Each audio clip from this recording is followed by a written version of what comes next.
नमस्कार मित्रों, आप सभी का लॉजिकल सनातन ज्ञान चैनल में स्वागत है। इस चैनल में हम लॉजिक के माध्यम से भारतीय सनातन संस्कृति की और हिंदुत्व की बात को जनमानस तक पहुंचाने का, समझाने का प्रयास करते हैं और सफल हो रहे हैं, क्योंकि आप लोगों ने इसको लाइक किया है, शेयर किया है, इस चैनल को सब्सक्राइब किया है और विभिन्न क्वेश्चन आप सनातन संबंधित पूछ रहे हैं। ये अभी एक चर्चा चल रही है कि राम मंदिर तीर्थ ट्रस्ट ने जमीन खरीदने में घोटाला किया है। ये आपने जबरदस्त सुन रहे होंगे। तो इस संदर्भ में मैंने भी छानबीन की और मुझे मालूम पड़ा, क्योंकि मैंने क्या मतलब ईश्वर की दया से इस लायक था कि कुछ सहायता क्या कर सकूँ, दान भी नहीं कह सकता हूँ, मतलब ये प्रभु के चरणों में अर्पित कर सकूँ। फिर मुझे जब डील मालूम पड़ी पूरी, तो खोदा पहाड़ निकला चूहा वो भी मरा हुआ वाली बात थी। और कल मैंने एक क्लिप डाला था, उसमें मित्र ने प्रश्न किया था राक्षस के बारे में। तो मित्रों, राक्षस के सींग इत्यादि तो केवल कल्पना के लिए बनाए जाते हैं। राक्षस मानव के रूप में ही होते हैं, जिसे दानव भी बोलते हैं। और ये दानव जब रामचंद्र जी थोड़े बड़े हुए थे तो गुरु वशिष्ठ मांगने आए, विश्वामित्र मांगने आए थे साथ में, क्योंकि राक्षस लोग जब ऋषि लोग यज्ञ करते थे, कोई अच्छा काम करते थे, यज्ञ करते थे, तो राक्षस लोग उसमें मांस हड्डियाँ डाल के रुकावटें पैदा करते थे, यज्ञ को भंग करते थे। यही राक्षसी रूप है जिसमें आप पार्टी के नेता हैं, संजय सिंह ऐसे दुष्ट लोग हैं, सुरजीत सिंह, ये तमाम कांग्रेस के लोग हैं, समाजवादी की पार्टी के लोग हैं, ये सब वास्तव में राक्षस हैं। आपको अगर राक्षस देना है तो इन्हीं लोगों को देख लीजिए। ये हैं तो दिखने में मानव, लेकिन इनके कर्म पूरे राक्षस के हैं और ये पूरा प्रयास कर रहे हैं कि राम मंदिर किसी तरीके से बन ना पाए, कुछ नहीं मिले तो इन लोगों को बदनाम करने का प्रयास किया जाए। जो आदमी अपना जगत इसने शादी नहीं करी, देश के लिए, सनातन के लिए जिसने अपना जीवन कुर्बान कर दिया हो, उस आदमी को समझाने के लिए मार्केट में आना पड़ा। अधिकतर जितने भी आप देख लें आजकल चल रहा है, सब परंपराओं से चल रहे हैं। बाप नेता तो बेटा भी नेता। और अभी एक रिसेंटली आपने एक बिहार की पार्टी में देख ही लिया, ये बाप गए तो बेटा भी चला गया, अभी राजनीति से ही उसको निकाल दिया। चलिए राम मंदिर पर बात करता हूँ। मित्रों, मैं अपनी बात करना चाहता हूँ समझाने से पहले आप एक केस समझिए। मैंने 2012 में सेक्टर 2 में एक फ्लैट लिया था, एक सोसाइटी में 40 लाख में। वो फ्लैट 2009 में बिका था 18 लाख में, 2006 में बिका था वो 9 लाख में, 2003 में भी बिका था 4 लाख में और 1998 में उसकी प्राइस 2,95,000 थी। लेकिन मैंने 2012 में उसको लिया, मैंने कितने में लिया? 40 लाख में। लोन लेके लिया, बात अलग है, लेकिन लिया हमने। अब आप कहें इस फ्लैट की कीमत तो 2.5 लाख है। अच्छा, उसमें खरीदने वाले 6-7 लिंक थे। तो जब कोई प्रॉपर्टी ली जाती है तो उसमें लिंक देखा जाता है, मतलब कि जैसे एक ने दूसरे को दिया, दूसरे ने तीसरे को दिया, तीसरे, तो उनके बीच में कानूनी लिंक है कि नहीं, जो लिंक है उसमें सरकारी जामा है कि नहीं है, मतलब रजिस्ट्रेशन है कि नहीं है सब। अगर नहीं होता है तो वो संपत्ति में विवाद होने की संभावना रहती है, आज नहीं तो कल हो जाती है। आप लोग तो जानते होंगे। यही हुआ है राम मंदिर जन्म घोटाला ट्रस्ट में। जैसे मान लीजिए एक पार्टी ने एक जमीन की डील करी, मैंने ही डील करी थी, एग्रीमेंट बनवा लिया था, बाद में रजिस्ट्रेशन कराया जब उसकी कीमत अधिक हो गई थी। एक आदमी ने डील करी, आज की डेट मान ली 2010 में डील करी कि भाई ये प्रॉपर्टी जो है ये 10 लाख रुपए की है, अभी रजिस्ट्रेशन के पैसे नहीं है, 1.5 लाख रुपए, हम इसको बाद में करा लेंगे। तो हम एक एग्रीमेंट कर लेते हैं और उसको नोटरी करा लेते हैं या उसका रजिस्ट्रेशन करा लेते हैं कम फीस दे करके, फिर उसको आगे हम बढ़वा लेंगे। अच्छा, कोई भी रजिस्ट्रेशन होता है वो 3 साल तक वैलिड होता है। 3 साल बाद 2013 हुए तो हमने कहा भाई उसको हम और 3 साल, ऐसे 2-3 बार हम उसको पैसे हम उसको दे चुके हैं, लेकिन हमने उसका बैनामा नहीं कराया, मतलब रजिस्ट्री नहीं कराई हमने उसकी। फिर बाद में 2020 में मान लो हम उसको बेचना चाहते हैं, लेकिन वो प्रॉपर्टी का हमारा अभी रजिस्ट्रेशन ही हुआ है, मेरे नाम ट्रांसफ़र नहीं हुआ है, मतलब एग्रीमेंट का रजिस्ट्रेशन हुआ, रजिस्ट्रेशन उसका फीस दे करके, जो गवर्नमेंट की 8-10% जो भी फीस है वो दे करके रजिस्ट्रेशन नहीं हुआ है। तो हमने वो 2020 में हमने उसको ख़रीदा, हमने उसको, और उसको जो है जब देखा तो उसमें भाई लिंक नहीं है, तो जो हमने लिया था 10 साल पहले एग्रीमेंट किया था उसी कीमत पर पहले उस कागज़ की रजिस्ट्री हुई, फिर वो कागज़ 2020 के दामों पर हमको दे दिया गया। अब निश्चित रूप से 2020 के जो दाम है वो 2010 के दाम से तो अधिक होंगे। बस ऐसा ही कुछ विवाद हुआ है राम जन्मभूमि के लेन देन में। यहाँ पर आप ये समझिए कि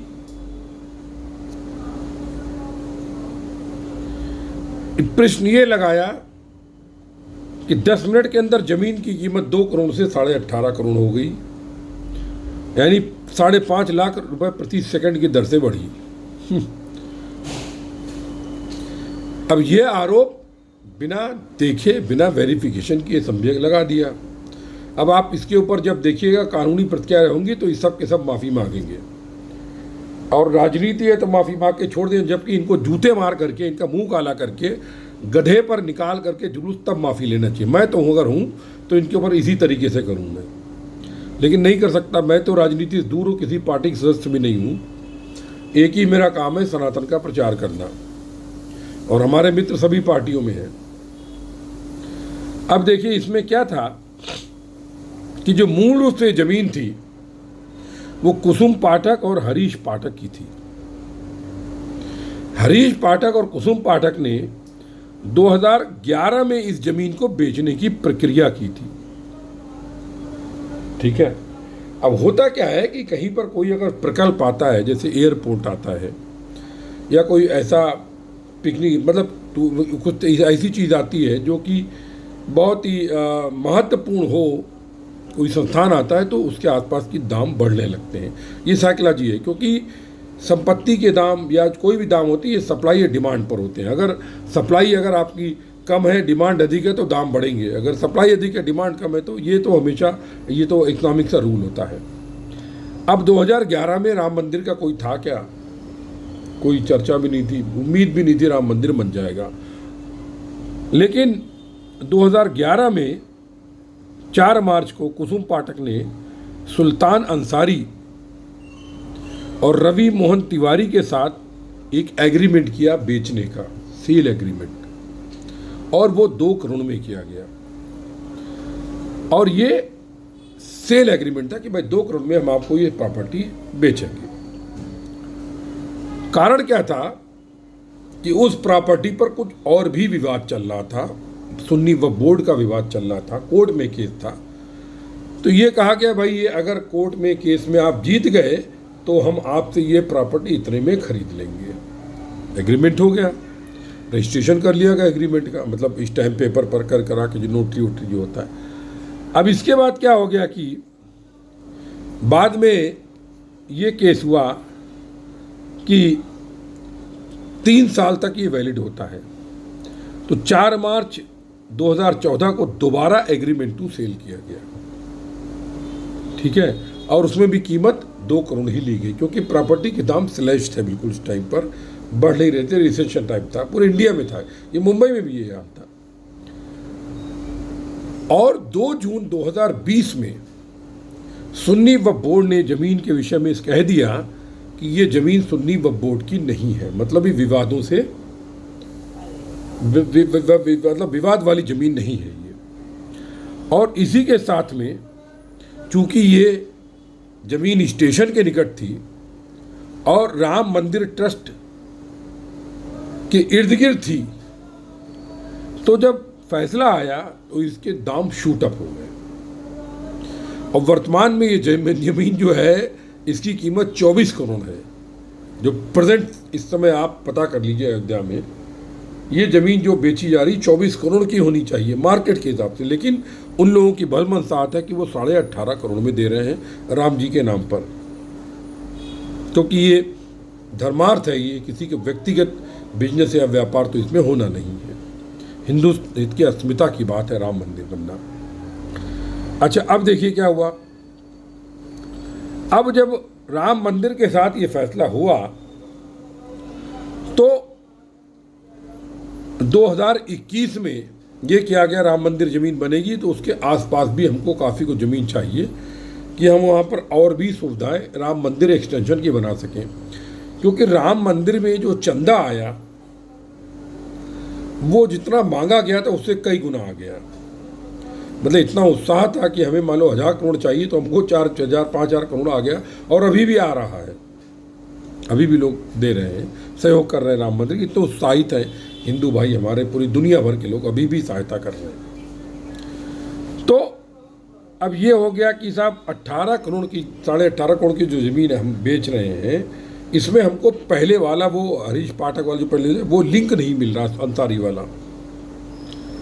तो ये क्या गया कि हम इसमें जो है जब रजिस्ट्रेशन कराने जा रहे हैं, देखिए रजिस्ट्रेशन जो होता है जब किसी प्रॉपर्टी को तो उसमें कुछ शुल्क देना पड़ता है। एग्रीमेंट का रजिस्ट्रेशन तो ऐसे ही हो जाता है उसमें, लेकिन जो आप जब वो तब तक में वैलिडिटी जब तक में उसको मतलब एक बातचीत का समझौता किया हमने कि हम साहब बेचेंगे इतने में उतने में बस, लेकिन जब आप गवर्नमेंट को फीस देते हैं तो वो पक्का माना जाता है। तो अब ये बात आई साहब इसमें जो है लिंक नहीं है, तो ये कहा गया कि ठीक है हम जो भी फीस है इसकी वो देते हैं रजिस्ट्रेशन की, और हम उसको पुराना वाला भी जो 2011 का समझौता किया गया था जिसको 2 बार बढ़ाया गया 2014 में 2017 में 2 बार इसको बढ़ाना पड़ा था क्योंकि 3 साल तक वैलिड होता है, इसको हम जो है अब एक कानूनी रूप दे देते हैं, क्योंकि अब राम मंदिर बनना पक्का भी हो गया और 2020 में सुन्नी वक्फ बोर्ड कह चुका है भाई इस ज़मीन से हमारा कोई लेना देना नहीं है, इस ज़मीन को इसको न्यास मतलब कोई इसके ओनर जो भी चाहे वो करे, ये लोग इसके ओनर हैं। तो एक ही दिन में एक ही टाइम पर एक ही टेबल पर फटाफट 2 रजिस्ट्री कर गई। एक रजिस्ट्री क्या थी, बैक डेट की थी, 2011 के समझौते की रजिस्ट्री थी, और एक रजिस्ट्री आज की डेट 2021 की थी। अब आप ये बताइए 2011 में 2021 में प्रॉपर्टी के दाम नहीं बढ़ेंगे क्या? 2011 में जो फ्लैट 40 लाख का था आज मुंबई में 2.5-3 करोड़ का भी नहीं मिल रहा है। अब आपको वही रेट पे देंगे, 40 लाख में देंगे क्या? चलिए हमने समझौता कर लिया, हमने समझौते कायम है, हमने एग्रीमेंट करके आपको दे दिया हमने, है, लेकिन क्या सरकार मानेगी क्या? सरकार तो जो प्रिवेलिंग रेट है, जो रेट हुआ उसको लगाएगी। अब कोई प्रॉपर्टी अगर 20 करोड़ की है उसको आप 2 करोड़ का एग्रीमेंट करेंगे तो क्वेश्चन मार्क नहीं बनेगा कि कहाँ से ये घपला हुआ है, क्या घोटाला हुआ। लेकिन वो 2000 में हुआ था समझौता, और लखनऊ में मतलब राम मंदिर के आसपास जो उस समय 2 करोड़ की ज़मीन रही होगी आज वो 50 करोड़ से ऊपर हो गई होगी। ये विवाद था, और इस विवाद को समाजवादी पार्टी ने और एक ने लिखा, बड़ा अच्छा लिखा कि दान दिया तो रामजादों ने, लेकिन उस पर आपत्ति उठा रहे हरामजादे जिनके बाप का पता नहीं और जो खुद हराम की कमाई खा रहे हैं, झूठ बोल रहे हैं, झूठ बोल के सत्ता जिनको प्राप्त हुई देश में जिंदगी भर, जिनको झूठ बोल करके लोगों को लल्लू बनाते रहे, सत्ता में मतलब गद्दी पे बैठे रहे, वो लोग ऑब्जेक्शन कर रहे जिसने 5 रुपए दान नहीं दी, जिसने 5 रुपए की सहायता नहीं की। तो मैं ये बताना चाहता हूँ लोगों को, अगर आपको राक्षस का कॉन्टेस्ट मेरे पुराने क्लिप से जो मैंने कल डाला है, ये करण कुमार गौतम के 10 सनातन विरोधी प्रश्नों को उत्तर दी, उसमें राक्षस की प्रसंग आया है। तो अगर आपको राक्षस का उदाहरण चाहिए तो ये जो संजय सिंह है या ये तुम्हारे कांग्रेस के प्रवक्ता हैं या ये समाज जो इसमें अड़ंगा अपना रहे हैं, वास्तव में राक्षस ऐसे ही होते हैं। और इनका जो है ना बाप का पता होता है, ना खानदान का पता होता है, ना जात का पता होता है। ये बेचारे अनाथ भिखमंगे, क्या कहें, बाजारू औरतों के बेटे होते हैं, समझे आप? इसलिए इनके अंदर राक्षसी गुण आ जाते हैं। अब मैं समझता हूँ आप लोग राक्षस को भी समझ गए और दानव को भी समझ गए, मानव को भी समझ गए हैं, और राम मंदिर ट्रस्ट का जो मुद्दा था ये भी अब आप समझ चुके होंगे। इन्हीं शब्दों के साथ आप सभी के हृदय में उपस्थित परम ब्रह्म को नमस्कार करता हूँ। जय गुरुदेव, जय महाकाली, सर्वत्र ब्रह्म सर्वस्व ब्रह्म।